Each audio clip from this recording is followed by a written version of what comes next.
বিদ্যুৎ, জ্বালানি ও খনিজ সম্পদ মন্ত্রণালয়ের উপদেষ্টা মোহাম্মদ ফাউজুল কবির খান বলেছেন, বাসাবাড়ির গ্যাস সরবরাহ বন্ধ করার জন্য ওপর থেকে চাপ আছে। বৃহস্পতিবার সচিবালয়ে পল্লী বিদ্যুৎ সমিতির কর্মীদের আন্দোলন নিয়ে বৈঠক শেষে সাংবাদিকদের প্রশ্নের জবাবে উপদেষ্টা একথা জানান।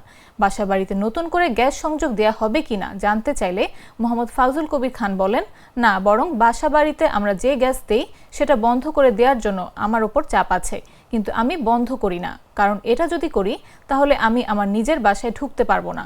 তবে কোথা থেকে বা কী ধরনের চাপ আছে সে বিষয়ে উপদেষ্টা কিছু জানাননি।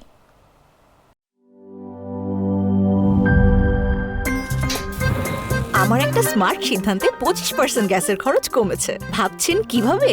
সাধারণ গ্যাস স্টোভ বদলে আমি এনেছি আরএফএল গ্যাস স্টোভ। এর সাইন্টিফিক নজল ও ব্রাস বার্নার ক্যাপ সমানভাবে তাপ ছড়িয়ে রান্না করে দ্রুত, তাই গ্যাসও বাঁচায় 25%, টাকাও বাঁচে 25%। আরএফএল গ্যাস স্টোভ নিরাপদ ও গ্যাস সাশ্রয়ী।